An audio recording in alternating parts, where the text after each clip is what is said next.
딱 반발 더 깊게 들어가는 뉴스 프레스룸입니다. 국회가 역대 가장 늦은 개원을 한 어제는 공교롭게도 국회의원들 월급날이었습니다. 의원들 이 세전 기준으로 매월 1,285만 원을 받는데요. 회의를 연날만 일하는 건 아니겠습니다만 국민들이 보기엔 월급날 하루 일하고 1,285만 원 받는 거냐라는 생각 들지 않을까요? 일단 원구성 마무리가 시급해 보입니다. 프레스룸 지금 시작합니다.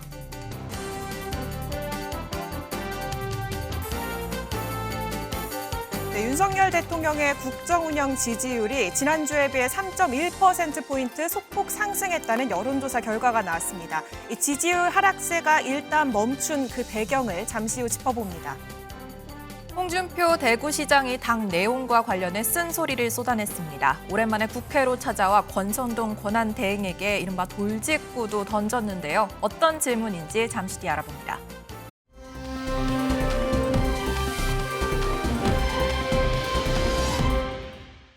날씨부터 알아보겠습니다.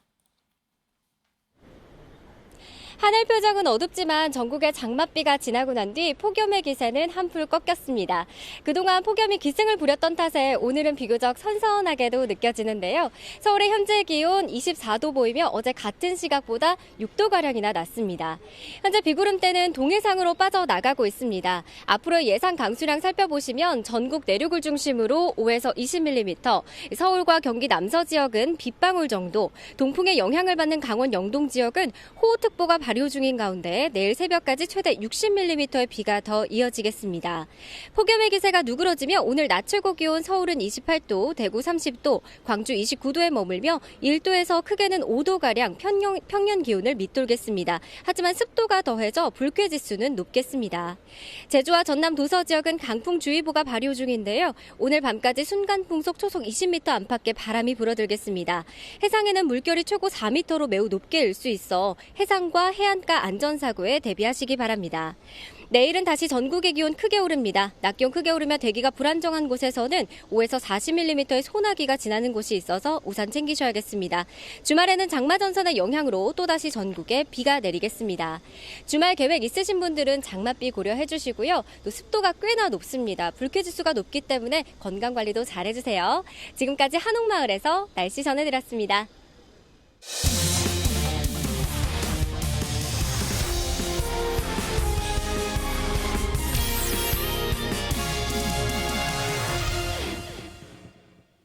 네, 즐거운 큐시2웨이 시간입니다. 오늘의 첫 번째 소식 누가 준비했을까요? 네, 제가 준비를 해봤는데요. 오늘 제가 준비한 아이템은 이재용 복권, 이명박 사면, 김경수 가석방입니다. 이 8.15 광복절이 한 달도 채 남지 않았습니다. 이 대통령의 고유 권한인 특별사면 대상이 누가 될지 관심이 쏠리고 있는데요. 특히나 윤석열 정부가 들어선 이후 윤 대통령의 첫 특별사면 대상이기 때문에 그 관심이 더 큰 상황입니다. 윤 대통령이 출근길에서 이 특별사면과 관련해서 어떤 입장을 밝혔는지부터 들어보겠습니다. 재계에서 이재용 부회장 사면 요청을 하던데 그 사면 계획 있으신가요? 과거부터 사면 문제에 대해서는 사전에 어떤 범위로 한다든지 그런 거에 대해서 일절 언급하지 않는 것이 원칙이었습니다. 네, 들으신 것처럼 윤 대통령은 일절 언급하지 않는 게 원칙이다라면서 자세한 언급을 피했습니다만 이 정치권 안팎의 예측은 좀 다릅니다. 이 심각한 경제가 굉장히 많이 좋지 않은 상황에서 국민통합 필요성이 있고 그런데다가 윤 대통령의 첫 사면이라는 점을 고려하면 그 규모가 적지 않을 것이다라는 전망이 나오는데요. 이렇기 때문에 3개월의 형 집행정지가 진행되고 있는 이명박 전 대통령의 사면 가능성, 또 이재용 삼성전자 부회장의 복권 가능성이 유력하게 거론이 되고 있고요. 여야 형평성을 맞추는 차원에서 그런 점을 감안한다면 김경수 전 경남지사의 사면 혹은 가석방 대상도 될 수 있다라는 얘기가 나오고 있는 상황입니다. 아니 그런데 지금 글쎄요. 사면, 복권, 가석방 지금 많은 단어가 나왔습니다. 지금 복잡해요. 누구는 사면, 누구는 복권, 누구는 가석방. 이 차이가 뭘까요? 네, 조금 쉽게 설명을 해드리면요. 네. 일단 가석방은 형 집행 자체를 면제하는 건 아니고요. 네. 일단 임시 석방만 해주는 겁니다. 네, 그러니까 만약에 석방한 상태에서 뭐 범죄를 저질러서 금고 이상의 형을 받으면 네. 바로 다시 형이 집행이 되는 상황이고 네. 그런 반면에 사면은 형 자체의 효력이 없어집니다. 석방뿐 아니라 자체 효력이 없어지기 때문에 만약에 사면이 된 이후에 네. 또 다른 범죄를 저지른 경우에는 또다시 그 구속 여부를 법정에서 다투게 되는 겁니다. 그런 반면에 이제 복권은 더 넓은 범위의 사면과 같은데요. 네. 사면이라고 보면 되는데 거기에서 형 선고로 인해서 상실된 자격이나 권리가 있을 경우 네. 이 자격과 권리까지 복원시키는 경우 사면보다 조금 더 큰 범위의 사면이라고 보면 되겠죠. 그런 경우에 해당됩니다. 네, 지금 유호정 기자가 설명을 잘해줬습니다. 일단 쉽게 생각하면 그런 것 같아요.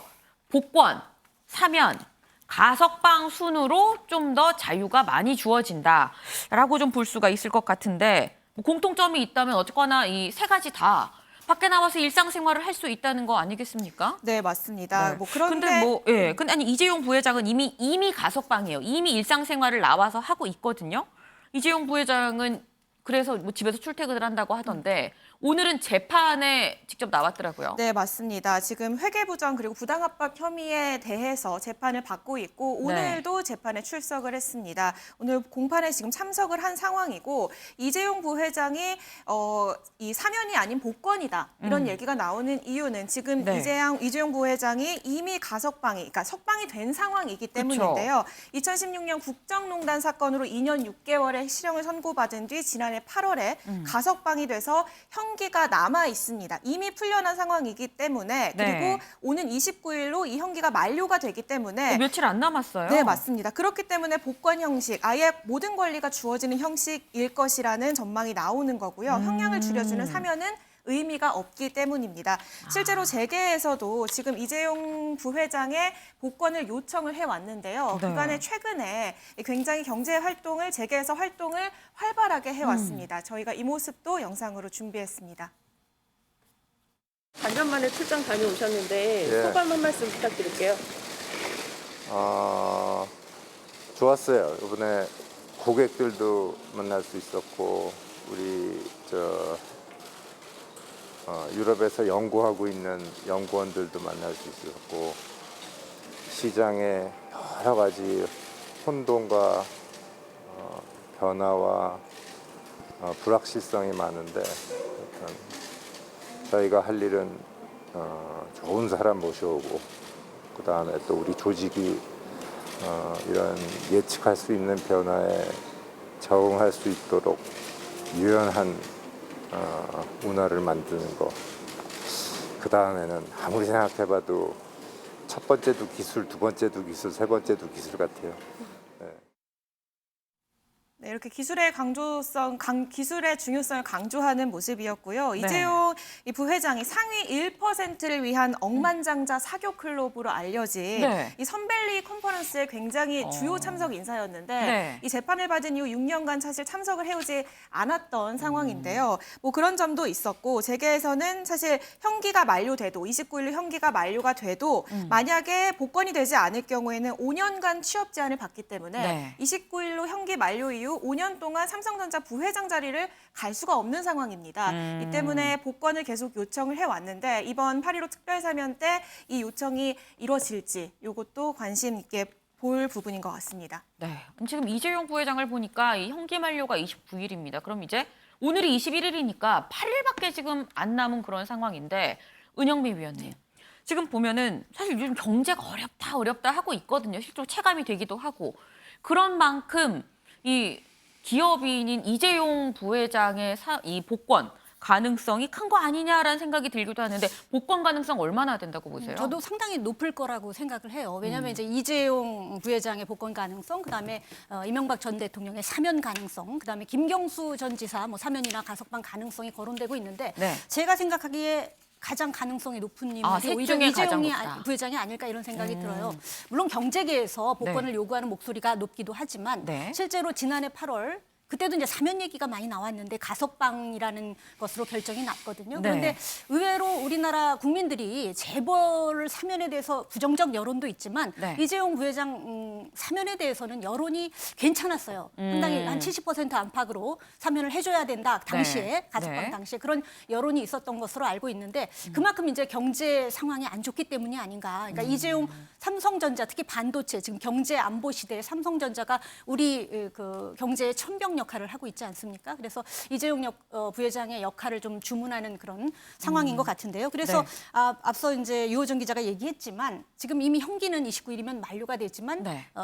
특정 경제 가중 처벌법상 5년 동안 취업 제한 규정에 묶였기 때문에 네. 삼성전자 부회장이라는 직함으로 활동을 할 수가 없어요. 그렇게 되면은 어떻게 되냐면은 아무래도 물론 해외 출장도 가고 뭐 많이 합니다만 직함을 가지고 해야 되는 활동에는 제약이 걸릴 수밖에 없거든요. 또 네. 책임이 직함에 맞는 책임도 있기 때문에 그렇게 볼 때 아무래도 이번 8.15 만약에 광복절에 네. 사면 복권을 한다면 이재용 부회장의 복권 가능성이 높지 않을까 이렇게 생각을 하고요. 네. 그다음에 이제 그런데 여전히 이제 사법 정의는 그럼 어디에 있는 거냐? 또 유전 무죄냐? 재벌 회장만 거의 그런 말 나올 반드시 수도 있죠. 사면이 됐으니까 네. 그런 목소리가 높기 때문에 만약에 이번에 8.15 대사면이 이루어진다면 네. 생계형 범죄, 경제 위기로 어려움에 겪고 있는 생계형 범죄 사범에 대해서도 네. 적극적인 검토, 사면 검토가 이루어졌으면 좋겠습니다. 네. 지금 저희가 거론하는 3명 중에 가장 복권 가능성이 높다라고 말씀을 주셨습니다. 지금 저희가 이재용 부회장 얘기를 했는데 사실 이 외에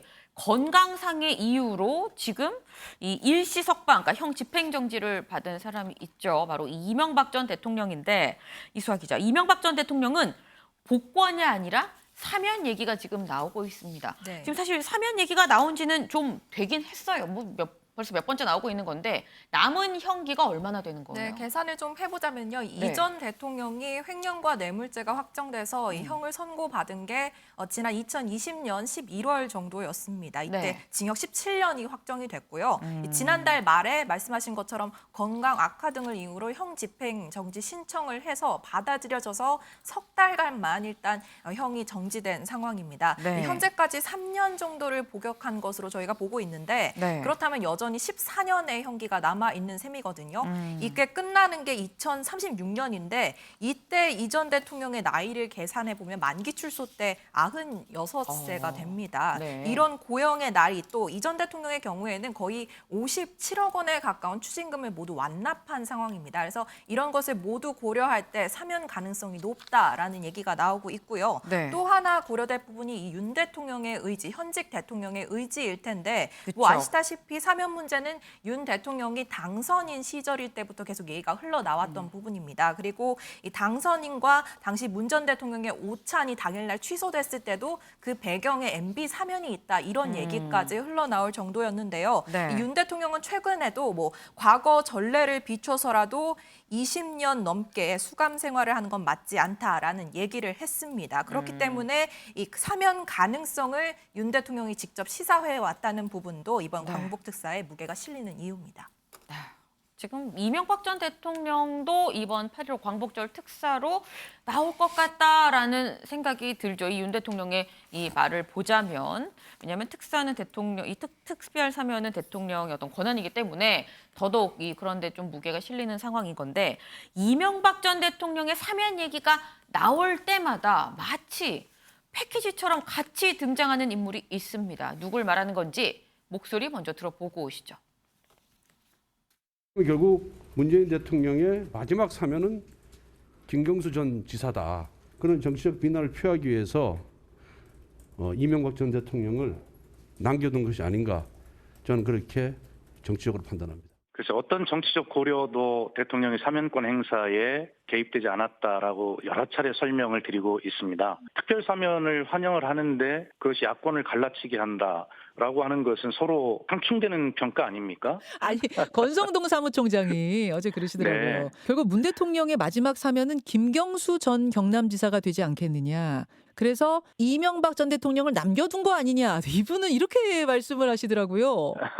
정치 계절에 정치권이나 정치인들께서 하시는 말씀에 일일이 청와대가 답변할 겨를이 없고 또 그것이 바람직하지 않다는 말씀을 다시 한번 드리고요. 예, 그렇게 이해를 해주셨으면 좋겠습니다.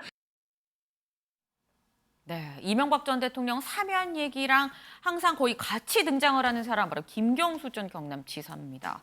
왜냐하면 사실 이명박 전 대통령을 사면을 해주게 되면 어떻게 보면 형평성 측면에서 정치인 중에 보수 말고 그럼 진보 쪽도 이 한 명을 꼽으라면 이 진보 쪽에서 한 명을 꼽으라면 김경수 전 경남지사 아니겠느냐라는 얘기가 나오고 있기 때문인 것 같은데 이호정 기자, 실제로 김경수 전 경남지사는 분위기가 좀 어때요? 네, 현재 자녀 형기가 얼마인지가 중요한데요. 네. 일단 징역 2년이 확정돼서 수감 중인데 만약에 형기를 다 살고 나오면 네. 2023년 5월에 만기 출소 예정입니다. 네. 그러니까 자녀 형기가 40% 이상 남은 상황이기 때문에 사면은 어렵지 않겠냐라는 이런 관측이 나오고요. 네. 그 대신에 가석방 가능성이 거론되고 있는 이유도 이 자녀 형기에 남아 있습니다.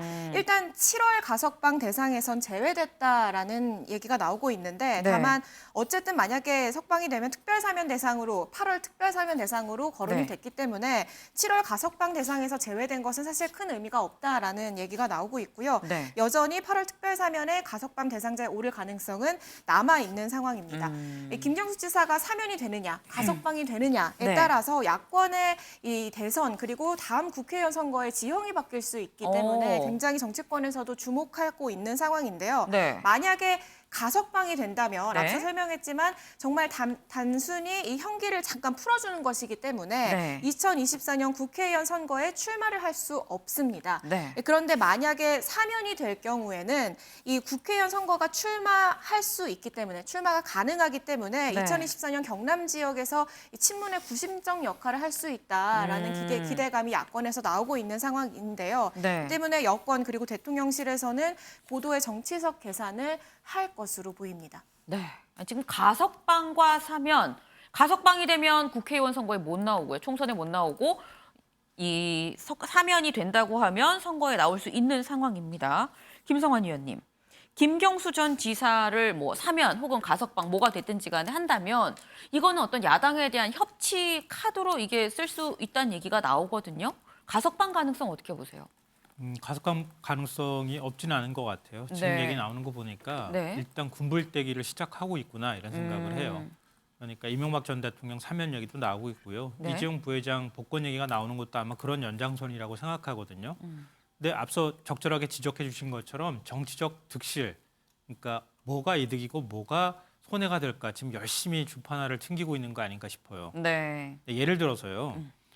김경수 전 지사를 최소한 가석방 정도라도 하지 않을 경우에는 네. 이건 뭐냐 이런 사면은 일방적으로 하고 싶은 사람만 사면한 거 아니냐 뭐 이런 반발 여론이 일 수 있지 않겠습니까? 네. 근데 완전히 이 특별 사면 복권까지 다 해준다. 그러면은 지지층이 뭐냐 이거 봐주게 하는 거 아니냐. 네. 지지층이 또 반발할 수 있잖아요. 네. 그러니까 어중간하게 적절하게 타협선을 선택하는 게 가석방이 아닐까 그런 생각이 들어요. 네. 그러니까 안 해줬을 때 손해가 더 크게 날 때는 네. 해줬을 때 조금 얻더라도 해주는 게 차라리 낫다. 이렇게 판단할 가능성이 더 높지 않을까 생각합니다. 네, 아마도 가석방 가능성이 좀 있는 것 같다라는 말씀을 주셨습니다. 지금 저희가 이명박 전 대통령, 이재용 삼성전자 부회장 그리고 김경수 전 경남지사 얘기까지 좀 다뤄봤습니다. 그런데 지금 이런 상황에서 박지원 전 국정원장이 한 사람을 더 언급을 했습니다. 누굴 얘기했는지 직접 들어보시죠. 윤석열 대통령께서 취임했기 때문에 과감하게 폭넓게 사면을 해서 국민 통합으로 가는 것이 좋다고 생각합니다. 당연히 이명박 대통령 물론 이재용 부회장, 네. 김경수 지사 등 포함시켜야 된다고 생각합니다. 누가 좀 더 들어갔으면 좋겠다는 제안도 있으십니까? 정경심 교수도 검토를 했으면 좋겠습니다. 좀 찬반 논란이 거세진 않겠습니까? 수감돼서 살고 있는데 예. 건강도 그렇고 상당한 수감 생활을 했기 때문에 용서해 주는 것이 좋지 않을까 저는 그렇게 생각합니다. 네, 정경심 교수를 얘기를 했습니다. 은영미 위원님. 네. 정경심 교수가 포함될 가능성은 얼마나 될까요? 저는 별로 없다고 보고요.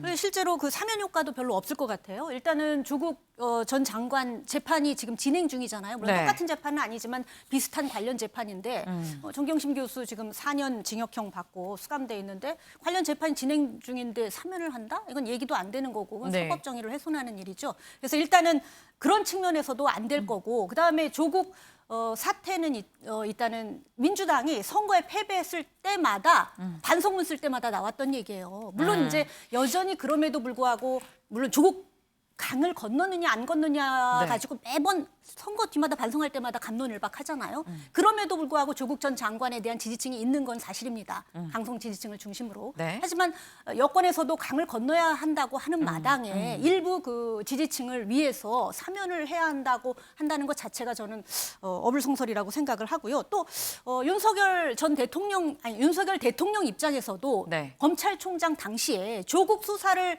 기점으로 해서 여권과 갈라섰거든요. 그리고 자신의 측근들, 그다음에 특수통 측근 검사들이 줄줄이 좌천된 것도 조국 수사를 기점으로 그런 일이 벌어졌는데 더구나 네. 윤석열 대통령이 당시에 검찰총장을 사퇴하고 대통령에 나서게 된 계기도 그런 내로남불을 극복하고 공정과 상식을 회복하겠다라는 그런 어떤 이유가 되기도 했던 사건인데 네. 정경심 전 교수를 사면하겠습니까? 이건 뭐 얘기도 안 되는 건데 어떻게 보면 박지원 전 국정원장 입장에서는 네. 그래도 골수 지지층 사이에서 민주당의 골수 지지층 사이에서는 네.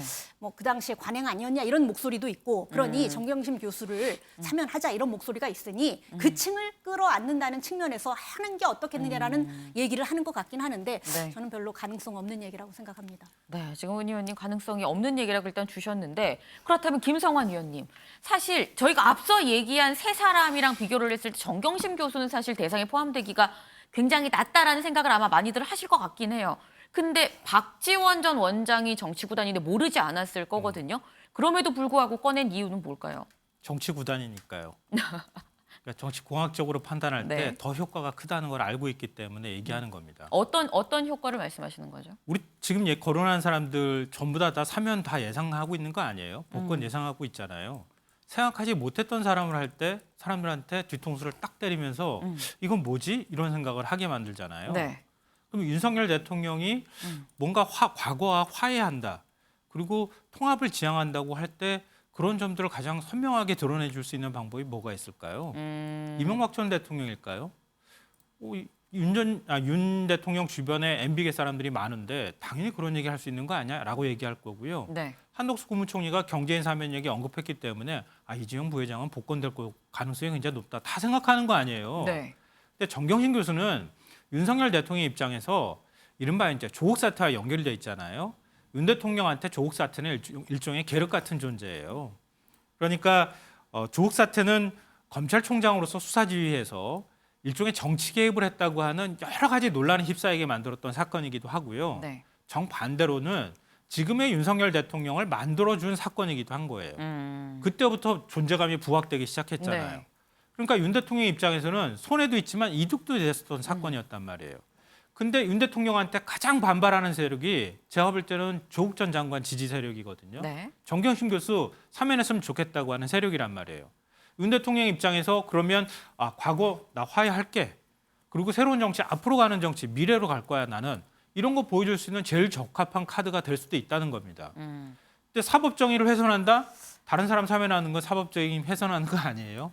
똑같잖아요, 그거는. 대통령의 고도의 정치적 판단을 할 수밖에 없는 거라는 겁니다. 사면 복권은. 그럼 정경심 교수까지 포함하게 된다면 아마 그런 의미에서는 이해 득실로 따졌을 때는 이득이 조금 더 크다. 저는 그렇게 생각합니다.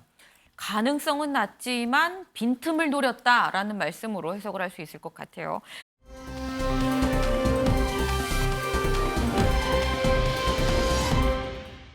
이번에 이수아 기자가 준비했죠. 네, 오랜만에 보는 홍준표 시장 얘기입니다. 네. 아이템 제목은요. 여의도에 뜬 홍준표 당 내분의 쓴소리입니다. 이 홍준표 대구시장 어제 국회에 오랜만에 찾아갔는데요. 이 TK 예산 정책협의회에서 권성동 당 권한대행과 맞닥뜨렸습니다. 그런데 이 자리에서 네. 이 권 대행에게 참 재밌지만 민감한 질문을 던져서 화제가 됐습니다. 영상으로 만나보시죠.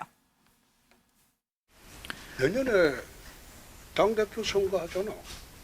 이번에 한번 하는 거 보고 제가 뭐 나간다는 얘기도 안 했는데요. 뭐.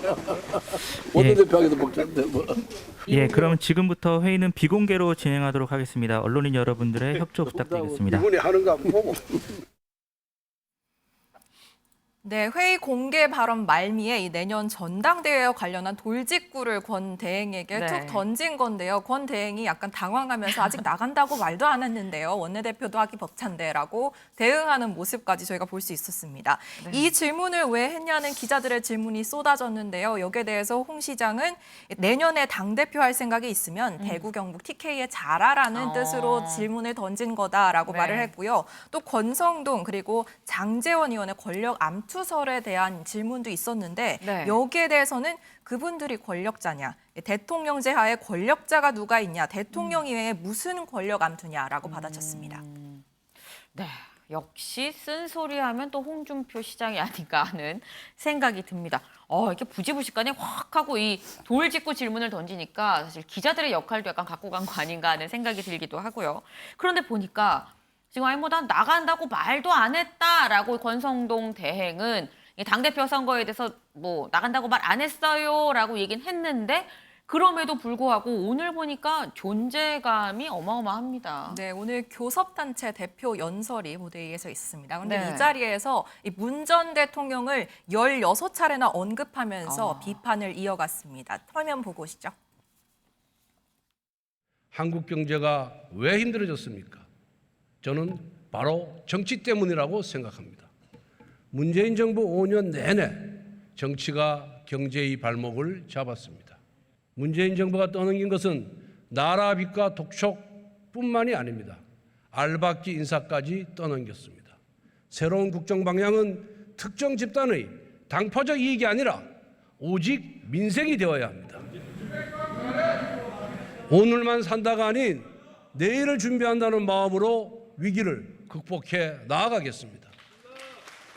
국민 여러분께 분명하게 말씀드립니다. 윤석열 정부에서 비과학적 거리두기는 없습니다. 저희는 정치 방역하지 않겠습니다. 저희의 원칙은 과학 방역입니다. 과거 정부에 대한 진단, 문제점에 대한 진단 잘 하셨고 또 우리가 어떻게 개혁 과제에 대해서 정확하게 잘 짚고 앞으로 우리 국정 과제들을 어떻게 풀어나갈 것인가에 대해서 아주 잘 지적한 좋은 연설이라고 생각이 들고 very nice. 네, 지금 정적으로 분류되고 있는 장제원 의원까지 베리 나이스라고 짚어 세우는 모습까지 저희가 확인할 수 있었고요.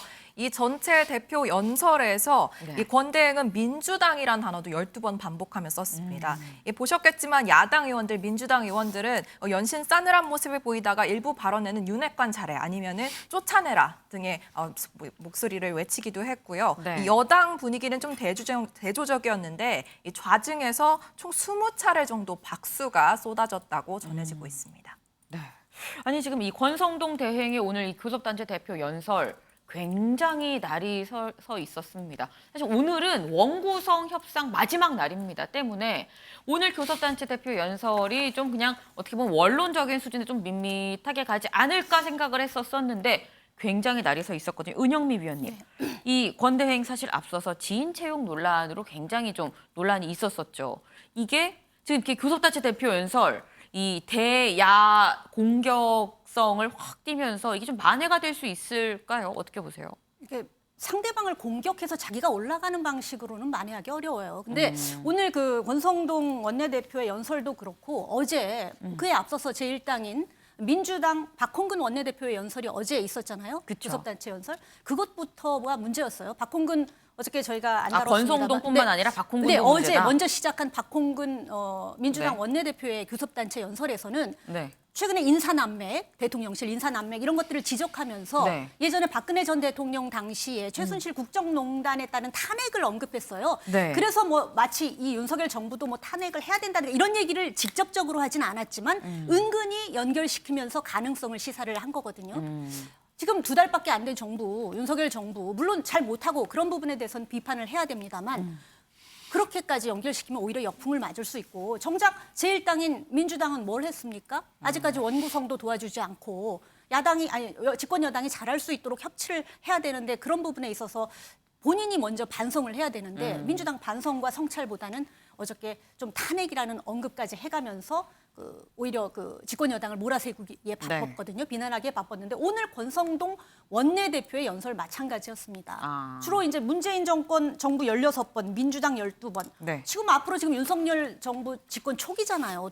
세 달째 들어가고 있는데 할 말이 많죠. 새 정부는 앞으로 어떤 국정과제를 하겠고 어떤 개혁을 하겠습니다라고 다 채워도 모자랄 판에 왜 문재인 정부가 16번이나 하고 민주당이 12번이나 나옵니까? 미래가 아니라 과거를 얘기했다. 그렇죠. 결국 남 탓하기 바빴다라는 거예요. 이번 권성동 원내대표도. 물론 이유야 있겠죠. 어제 박홍근 원내대표의 그 탄핵 발언에 대한 맞불 작전일 수도 있고 자신의 지금 최근의 실언에 대한 만회 차원일 수도 있겠지만 이런 식으로는 국민들이 신뢰를 하지 않죠. 집권 여당으로서의 모습을 보여주려면 오히려 지금 원구성도 안 되는 지금 이 상황에서 어저께 박홍근 민주당 원내대표가 집권 여당을 공격했지만 오히려 집권 여당, 품넓은 집권 여당의 모습을 비록 소수당이 아니라 제2당이지만 보여줌으로써 손을 내미는 그런 제스처를 하고 그런 멘트를 하고 또 앞으로 어떤 국정개혁을 국정 과제를 추진하고 어떤 개혁을 할지에 대한 구체적인 청사진을 제시했어야죠. 근데 원론적인 그런 것들은 원론적인 언급에 그치고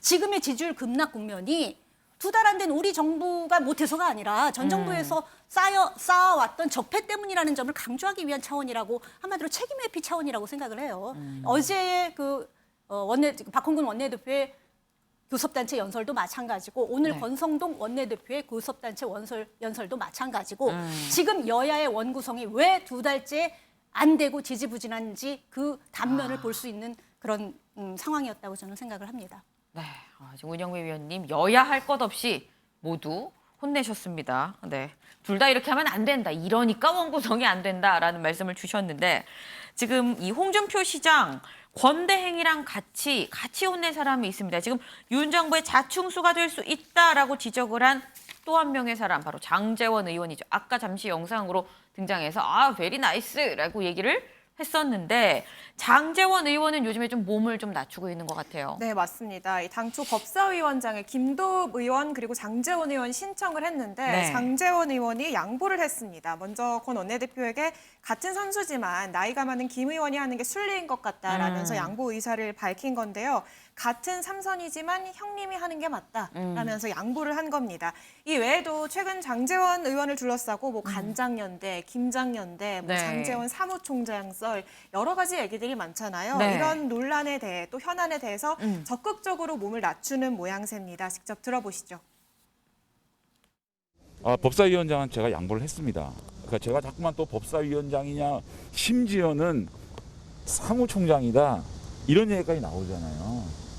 저는 그 법사위원장도 그래요. 이게 상임위원장이라는 게 삼선 의원들이 이렇게 돌아가면서 하는 건데 그거 가지고 또 설왕설래하고 또 그런 걸로 지금 막 이렇게 강의하면 안 돼서 법사위원장 안 하겠다고 저 원내대표가 말씀드렸고. 그러면 의원님 그 사무총장 설도. 근데 그것도 내가 어디서 나온 얘기인지 모르겠어요 정말. 아니 당 대표가 없는데 무슨 당 대표가 누군데요? 그분이나 시켜준대요? 정말 너무 우리 나가지 맙시다. 의원님들 공부모임에 참 진짜 정말 좋은 주제가 있어서 가고 싶은데도 무슨 연대가 시동을 걸었다는 둥. 제 정치적 의사를 밝힐 때가 되면 우리 기자들 앞에서 할 테니까 너무 확대 해석하고 저 행보 하나하나에 막 그냥 이렇게 의미를 부여하면 제가 너무 힘들어요. 네, 일단 정말 너무 나가지 맙시다라고 얘기를 했습니다. 간장연대, 김장연대 이런 해석들은 다 같은 말입니다. 조기전대론 혹은 안철수 당대표, 이 장제원 사무총장 다 같은 지금 말이잖아요. 다 같은 얘기인데 여기에 안철수 의원도 반대 입장을 밝혔습니다. 조기전대론 당장 실현될 수 없고 혼란만 부추길 뿐이다라고 얘기를 했는데 안 의원의 목소리까지 들어보겠습니다. 여러 가지 지도 체제에 대해서 말들이 있습니다만 일단 저는 의원총회에서 합의를 했습니다. 결의를 했습니다. 따라서 지금 현재 권 직무대행 체제로 안정적으로 가는 것이 맞다고 봅니다. 지금 나오고 있는 조기 전당대회 일단은 당대표 관련한 진실이 밝혀지기 전까지는 지금 현재의 체제에 대해서 신뢰를 가지고 전적으로 저희들이 뭉쳐서 이 민생 문제들을 해결하는 데 집중하는 것이 책임 있는 정부 여당의 자세라고 생각합니다. 네, 일단 뭐 간장연대, 뭐 안철수 의원 그리고 장제원 의원은 둘 다 우리 연대 같은 거 없다라고 지금 서로 둘 다 부인을 하는 지금 그런 상황입니다. 그리고 덧붙여서 장제원 의원은 이 사무총장설에 대해서 누가 다 시켜준다 그러냐라고 오히려 반문을 했는데 김성환 의원님 누가 하나 시켜준다고 그럽니까? 라고 하면서도 안 합니다라는 말은 또 안 해요. 네, 어떻게 보셨어요? 지금 얘기해도 실익이 없는 거예요. 그러니까 오히려 당이 흔들리는 듯한 모습을 비추면 비출수록 더 부담스러우니까 하지 않으려고 하는 거예요. 그러니까 현실적인 판단이 깔려 있는 것이다 이렇게 생각하는데요. 왜 욕심이 없겠어요? 당연히 욕심이 있지. 욕심이 있으니까 그런 얘기가 나온 것이고요. 그러니까 권성동 직무대행 체제를 현재로서 흔들 방법이 없는 거예요. 그러니까 굳이 얘기하자면 권성동 승이에요. 그러니까 직무대행 체제를 앞으로 6개월 동안은 이렇게 갑시다라고 결정한 거예요. 네. 이거 지금 현재 어떻게 흔들 겁니까? 이미 직무대행이 됐는데 당대표 역할 다 하고 옥새도 쥐고 있는데 그러니까 흔들어 봐야 지금 흔들린다고 해서 흔든다고 해서 흔들릴 것도 아니고 흔들면 흔들수록 오히려 집권 여당이 흔들리는 현상이 나타난다. 그러니까 지금 흔드는 거는 오히려 당의 분란만 일으키는 것이다 이렇게 판단을 한 거예요. 그러니까 불만이 부글부글 하더라도 지금 꾹 눌러 참고 있는 거죠. 그리고 6개월 동안의 경찰 수사 결과가 과연 나오는지 안 나오는지 이런 상황 지켜보고 그다음에 판단해도 좋다 이렇게 보는 거고요. 권성동 직무대행은 일단 6개월 동안 확실하게 당대표 역할을 하면서 자기 역할을 확고하게 자리 잡고 난 다음에 이준석 대표한테 넘겨주는 거예요. 네. 이준석 대표가 대표직을 수행하잖아요. 한 2개월 정도만 지나면은 전당대회 얘기 나와요. 네. 권성동 직무대행이 당대표 그때 출마하면 되거든요. 그러니까 이 체제를 확고하게 유지하는 것에 대해서는 이제는 현실적으로 다 인정한 상황이 됐다. 그러니까 경찰 수사가 결과가 과연 나올지 안 나올지는 모르지만 전 잘 안 나올 거라고 보지만 만약에 나온다고 하면 그때 가서 전당대회 얘기 꺼내도 늦지 않는다 이렇게 보는 겁니다. 네.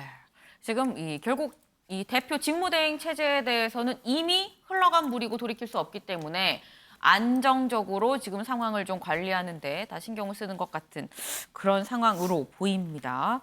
저희가 지금 이 권성동 장제원 의원 얘기를 했습니다. 왜냐하면 홍준표 시장이 지금 이 두 사람에 대해서 얘기를 꺼냈기 때문인데 홍 시장이 두 사람 말고 아까 잠깐 김성환 의원이 말씀하신 중에 나왔었죠.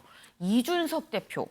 이수아 기자. 네. 이준석 대표 얘기도 홍 시장이 또 했어요. 네, 홍 시장이 이 대표에게 전화가 왔다는 얘기를 꺼냈습니다. 윤리 직후에 전화가 왔는데 이 자리에서 자신이 그냥 가만히 계셔라, 잠행하는 게 옳다라는 조언을 했다는 겁니다. 어차피 가처분 신청해봤자 안 받아들여질 거고 재심도 윤리위에서 받아들이겠냐. 그렇다면 이 정치 생명에 정말 중요한 3, 4년은 걸릴 수 있는 만약에 기소가 된다면 사법 절차에 집중하라고 조언했다고 밝혔는데요. 또 나는 이준석이하고 친하다라고 말을 하면서 이 대표의 연락이 오면 만나겠다는 의향도 밝혔습니다. 네.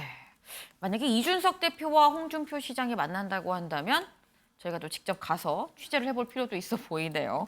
네. 어쨌거나 이준석 대표가 이 사법 절차에만 집중하라라는 이 홍준표 시장의 얘기를 들은 것 같기도 해요. 네, 조언을 따른 건지는 모르겠습니다만 계속해서 장외전을 이어가면서 윤리에 대한 직접적인 언급은 하지 않고 있는 상황입니다. 이 어제도 언론에 사실 노출됐던 건 원주 만남이었는데 이건 공식적으로는 취소가 됐지만 새로운 장소에서 17명의 당원들과 김치찌개 그리고 커피를 함께 했다고 본인이 SNS 글에 직접 올렸고요.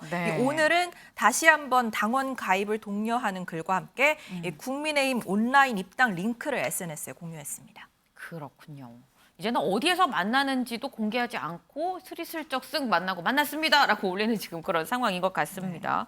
은영미 위원님, 지금 이 홍준표 이 시장은 사법 절차에 좀 집중을 해라라고 얘기를 하고 있어요. 근데 사법 절차에서 뭐 무혐의, 무죄가 뭐 나야 지금 사실 그 다음을 도모할 수가 있는 그런 상황인 건데 6개월 뒤에 이 대표 복귀할 수 있다고 보십니까? 그렇죠. 그러니까 사법 절차가, 그러니까 한마디로 경찰 수사가 어떻게 결론이 그렇죠. 나는지가 중요한 거죠. 네. 아까 이제 김성환 의원은 6개월 안에 경찰 수사가 마무리될지도 잘 모르겠다라고 이제 하셨는데 일찍 나온다면 아마 뭐 3, 4개월 뒤에도 나올 수도 있고 뭐 네. 그 뒤에 나올 수도 있을 것 같습니다만 중요한 건 이준석 대표의 생명은 경찰 수사 결과에 달려 있다예요. 무혐의로 나와야지만 6개월 뒤에 복귀가 가능한 거지. 네. 뭐 6개월 뒤에 뭐 수사가 나오든 어쨌거나 복귀가 가능한 거지. 만약에 기소라도 되면 있잖아요. 네. 그 재판까지 가야 됩니다. 그럼 재판 끝날 때까지는 당 대표직은커녕 당원직 유지도 못해요. 그러면은 그 재판이 몇 년이 걸릴지 모르겠지만 그동안에 사실상 정치 활동은 할 수 없는 거고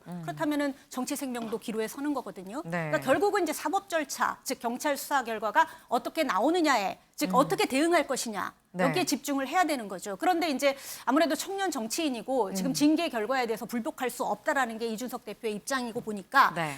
집에서 경찰 수사 결과만 그 준비만 할 수 없잖아요. 그러니까 이제 그 이유를 대비해서 지금 장외 여론전에 나서는 거죠. 자기의 자산, 정치적 자산이라고 할 수 있는 네. 예를 들면 2030 청년들, 특히 남성들 만나면서 SNS에 그 만났던 기록들을 이제 올리고 있는 거죠. 이게 네. 나중에 당에 복귀했을 때 뭐 당대표에 재도전을 하든 또는 자신이 미는 누군가를 밀어주든 당대표를 그럴 때 이제 그 당의 지지층으로 자신의 지지층으로서 역할을 해줄 거라고 믿고 지금은 이런 활동을 하고 있는데 또 근데 이제 이준석 대표가 지금 징계를 받고서도 자꾸 뭐 윤핵관의 뭐 지역이라고 하나요? 지역구라고 네. 하나? 이런 데를 돌아다니면서 마치 윤핵관과 갈등을 보이는 듯한 양상을 보이고 또 공개적으로 SNS를 하는 것을 두고도 네. 되게 징계를 받은 당대표답지 않다라는 지적하는 목소리도 있습니다만 뭐 이제 그런 비판은 있을 수 있고 다만 이제 그렇다고 지발만 있을 수는 없는 거고 본인이 또 불복하지 않은 상황이니까 이런 정도의 활동은 가능하다고 저는 생각하는데 다만 이준석 대표가 지금 10년 정치 활동을 했고 당대표 한 1년을 했는데 그동안 1년 하는 동안 당대표로서의 리더십을 제대로 보여주지 못했잖아요. 이렇게 청년 지지층을 만나면서 자신의 장점만 부각할 것이 아니라 내 정치적 자산을 우군을 확보하는 데만 그칠 것이 아니라 앞으로 자신의 그 청년들로부터 쓴소리도 좀 듣고 자신을 돌아보는 계기로 좀 삼아야 되지 않을까 이런 생각을 해봅니다. 네. 지금 저희가 이 홍준표 시장 얘기를 하면서 쭉 좀 흘러왔습니다. 홍준표 시장 지금 보면은 요즘 가장 핫한 인물들에 대해서는 다 한마디씩 했어요. 권성동, 장제원, 이준석 얘기를 했습니다. 그리고 사실 또 한 사람 있죠. 사실 지금 핫한 사람. 제가 항상 홍준표 시장을 스튜디오에 직접 모시려고 할 때마다 할 얘기 없어라고 하시면서 할 얘기를 다 이 페이스북으로, 이 SNS로 올리고 있는 상황인 건데 이수아 기자, 네. 핫한 사람 또 한 명 누구죠? 네, 윤석열 대통령을 향해서도 이 고언의 편지 형식으로 오늘 SNS 글을 남겼습니다. 보면요, 이 김건희 여사를 둘러싼 논란을 언급하면서 부디 주변을 살펴라. 그리고 대통령실 인사 논란을 의식한 듯이 친인척 관리를 위한 특별 감찰관도 좀 조속히 임명하라. 그리고 꼴 사나운 소위 윤핵관들의 형태도 경고하라. 직접 경고하라고 이렇게 얘기를 했습니다. 네, 지금 조목조목 여러 명을 얘기를 했습니다. 김성환 의원님, 짧게 여쭤볼게요. 사실 대구시장으로 가면서 중앙정치에는 좀 관심을 끊는 거 아닌가 생각했는데 요즘 계속 중앙정치에 대해서 얘기를 하고 있습니다. 왜일까요? 왜일까요? 몰라서 물어보시는 건 아닐 것 같은데요. 제가 볼 때는 완신상담하고 있는 거죠, 대구에서. 유력 대권 주자라는 걸 왜 본인 스스로가 모르겠어요. 당이 이렇게 좀 흔들리는 상황에서 네. 홍준표가 나서서 한 말을 했다. 그럼 확 주목을 받잖아요. 네. 존재감이 커지잖아요. 그동안에 굉장히 오랫동안 정치를 해온 노련한 정치인이잖아요. 이런 공간 내에서 뭐 홍준표라고 하는 정치인이 존재감이 커지고 많은 사람이 주목할 거라는 걸 너무 잘 아는 것이다. 그리고 이준석 대표를 자꾸 품안으려고 하는 거는 네. 지난 대선 때도 봤겠지만 2030 젊은 층, 특히 남성층의 지지를 받았잖아요. 네. 이준석 대표가 당대표가 되든 안 되든 간에 이준석과 나는 같은 편이야. 이런 신호를 계속 보내야죠. 그래야 차기 대권에도 그 지지층이 그대로 오고 희망적인 계산들을 하지 않겠습니까? 네. 그런 여러 가지 계산들을 깔고 저는 얘기한 거라고 생각합니다. 네. 홍 시장 지금 와신 상담하고 있다라는 말씀으로 정리를 할 수 있을 것 같습니다.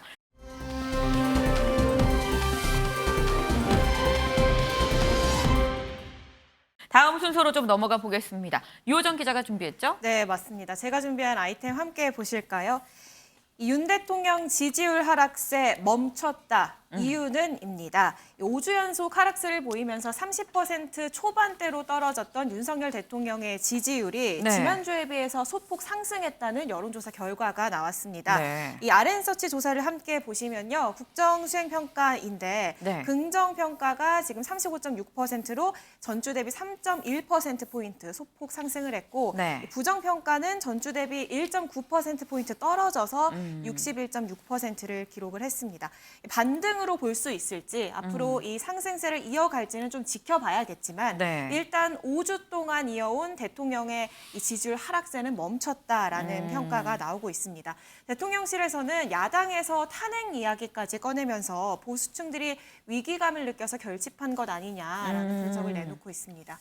그러니까 결국 대통령실에서는 이 자꾸 야당에서 바깥에서 공격을 하니까 안에서 결집을 하면서 지지율이 올라간 거 아니겠느냐, 뭐 하락세가 멈춘 거 아니겠느냐라고 보는 것 같은데 글쎄요, 그게 또 주요한 반등 이유인 걸까, 하락세가 멈춘 이유인 걸까 싶기도 하고요. 네, 좀 변화가 무슨 변화가 있었는지 하나씩 네. 짚어보면요. 대표적으로 대통령이 달라졌고 대통령실이 달라진 점을 꼽을 수 있을 것 같습니다. 사실 윤 대통령 출근길 문답에서 네. 이 비교적 거침없는 발언을 해왔습니다. 그리고 또 이 발언이 매일 뉴스가 되면서 이 논란 혹은 얘기가 돼 왔는데 최근에는 윤 대통령이 다소 말을 아끼면서 신중한 태도를 보이고 있습니다. 그 변화를 저희가 영상으로 모아봤습니다.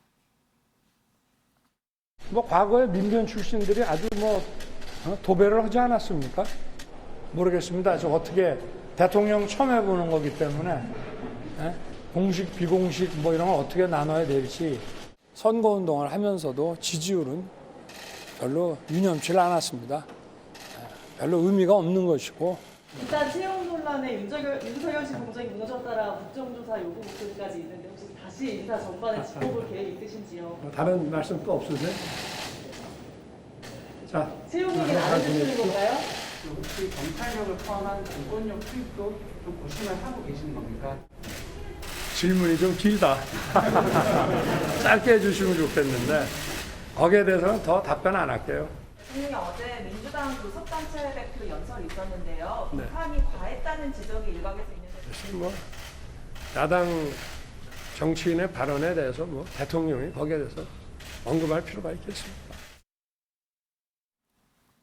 네, 지금 윤석열 대통령 말을 좀 아끼는 듯한 모습이 실제로 이 영상으로도 좀 보이는 상황입니다. 근데 윤 대통령이 말을 아끼면 누군가는 그 말을 또 대신 해줘야 되는 건데 이걸 윤 대통령은 참모진이 전면에 나서라라고 얘기하고 있는 거 아니에요? 네, 맞습니다. 대통령이 물러난 이 대통령 자리에 참모들을 전진 배치하고 있습니다. 최근 국무회의에서 언론에 장관만 보이고 대통령이 안 보인다는 소리 나와도 좋다. 이 적극적으로 국민들 앞에서 정책을 소개하고 스타 장관들이 많이 나왔으면 좋겠다라고 지시를 하기도 했는데요. 네. 실제로 이 동료 이후에 네. 시민사회 수석의 SNS나 언론 인터뷰를 통해서 네. 사적 채용 관련에 대해서 적극적으로 반박하는 모습을 보이기도 했고 네. 홍보수석이 직접 논란에 대해서 설명하기 위해서 이 브리핑을 여는 일도 있었습니다. 네. 그런데 이렇게 전략적으로 전진 배치한 참모들의 발언이 또 다른 논란을 불어일으키기도 했습니다. 네. 대표적으로 강승규 대통령실 시민사회 수석이 네. 이 사적 채용 논란에 대해서 해명하는 과정에 네. 역관제라는 표현을 쓴 건데요. 역관제요?